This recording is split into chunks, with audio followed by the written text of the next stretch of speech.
we have been informed, reliably informed, of course, that the Secretary General of the United Nations is intending to convene a summit on transforming education, the Transforming Education Summit, later this year. For us in GPE, this is something that we're excited about. This is something that we welcome, we are happy about, and this is something that we support. We are seeing it as a game changer, because for many years, you know, we have never had this kind of an initiative at the level of the United Nations to bring together all heads of state and government from the UN membership to discuss education. So I came to see the Secretary General, first, of course, to express our support for the initiative, but also to express our readiness as GPE to work with the United Nations in whatever capacity that the UN, the Secretary General may decide. We are ready to work with the United Nations during the preparation of the conference, during the summit itself, and after the summit, to follow up on the decisions or the agreements that have come out of the summit. We believe we can contribute something. GP has the capacity to contribute in the preparations, during the summit, and after the summit. In our discussions with the Deputy Secretary General, Dr. Amina Mohammed, in our discussions with the Secretary General, they were happy with they appreciated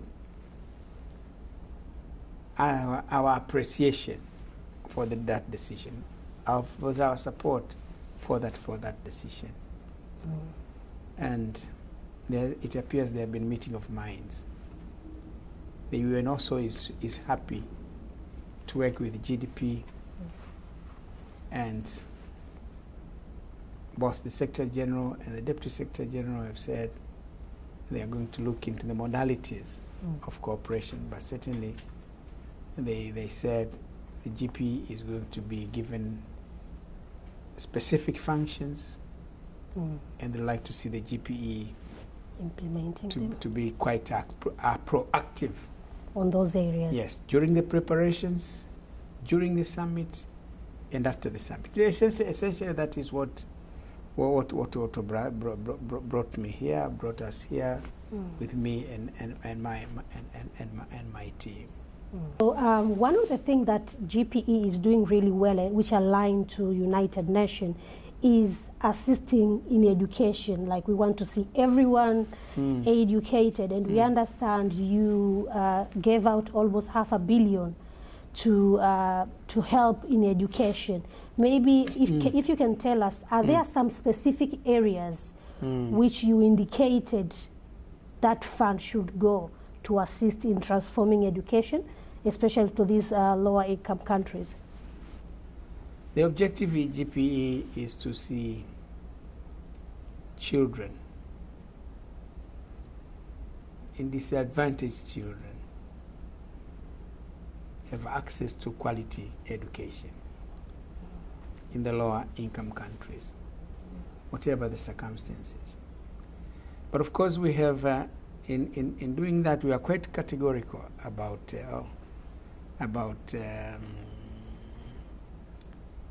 girls' education. That's one thing that we are very specific, because we are saying we have hardwired gender equality in everything we do. Okay. That we are promoting education, but we have particular interest and focus on the education of the girl child. It's not that the boy child is not important, but girls are vulnerable. Girls are particularly disadvantaged in many of these. So if there isn't a deliberate action, if there isn't a deliberate move by society to help girls have access to education, go into the classroom, stay in school, and learn, they won't. The GPE has been in existence for the last 20 years, and preschool, primary, and secondary school, that is where the GPE specializes. In the 2 decades, 160 million more children have been able to have access to education. So our intention really is to do more. We are raising funds through donors, and we use that money now to support countries, transform their education systems. Countries will identify specific areas or reform areas which will have ripple effect in the education systems. And what we do in GPE is to align. It's country driven. It's not us in GPE coming to a country dictating. No, the country itself decides what are the areas, or one area where they have specific interest.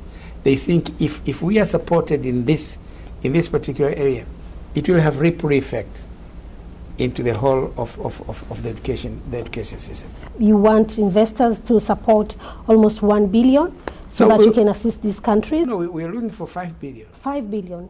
We are looking for 5 billion. Okay.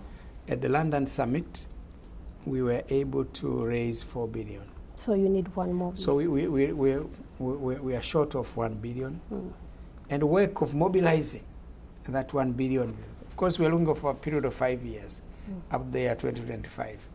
If in the first year we were able to mobilize 4 billion, we think we would be able in the remaining 4 years to raise the. But of course, we have to do work, and that's the work that we're actually doing.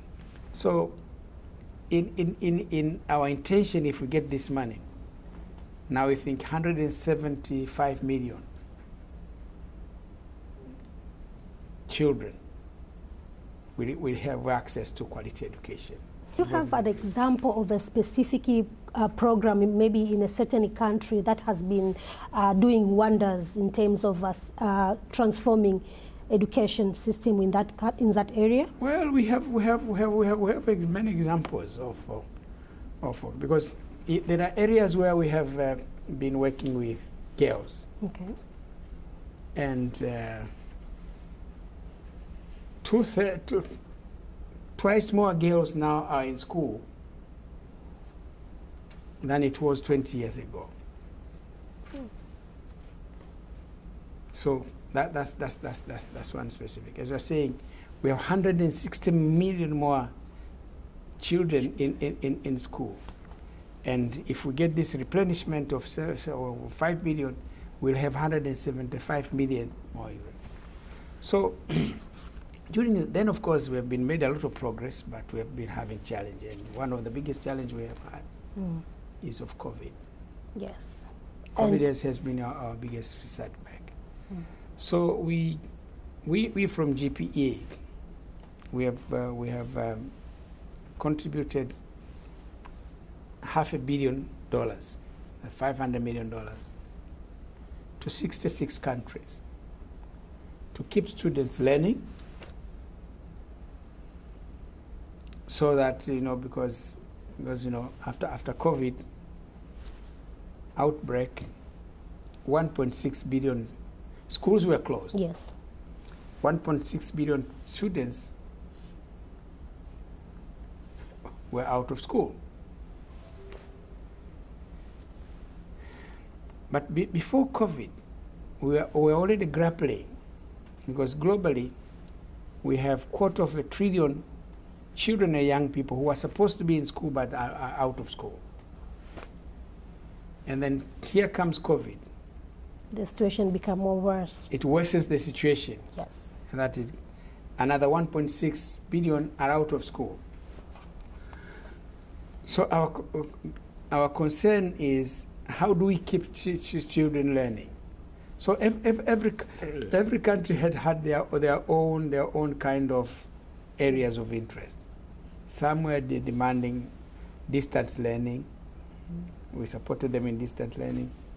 Some were demanding radio, radio programs.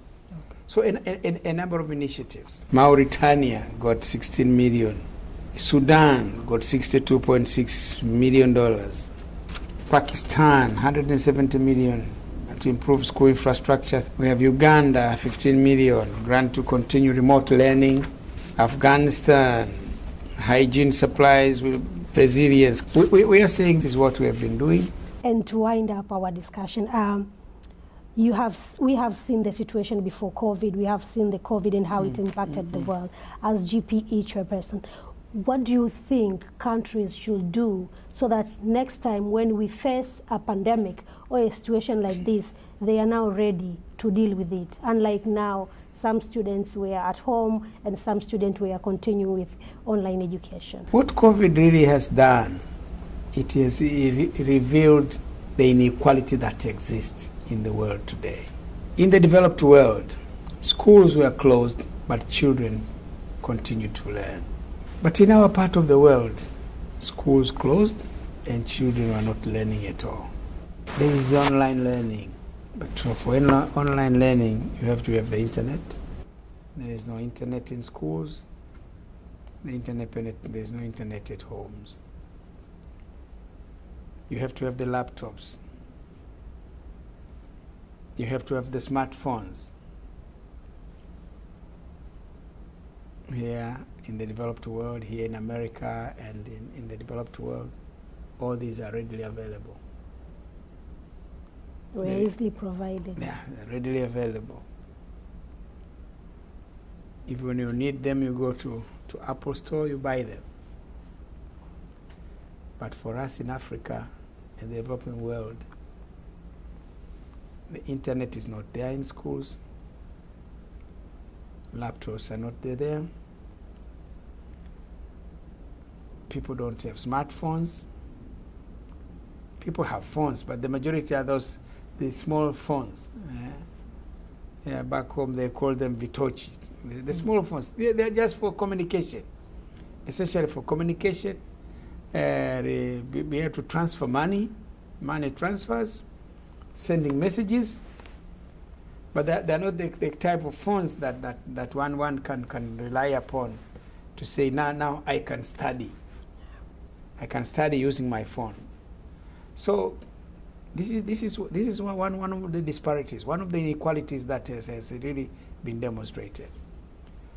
I'm a member of the International Commission on Financing Global Education Opportunity. One of the recommendations then in 2016, because it was established by Ban Ki-moon in 2015, we presented a report to him in 2016. One of our recommendations that schools should be connected to the internet. I think at that time when we were making this recommendation, nobody saw, people I think thought we must be crazy guys. Why should we do that? I think when COVID, with the COVID outbreak now, the significance, the importance of that, and I hope from our discussion with the Secretary General, I think one of the things that are going to be given serious discussion on how to leverage technology for teaching and learning.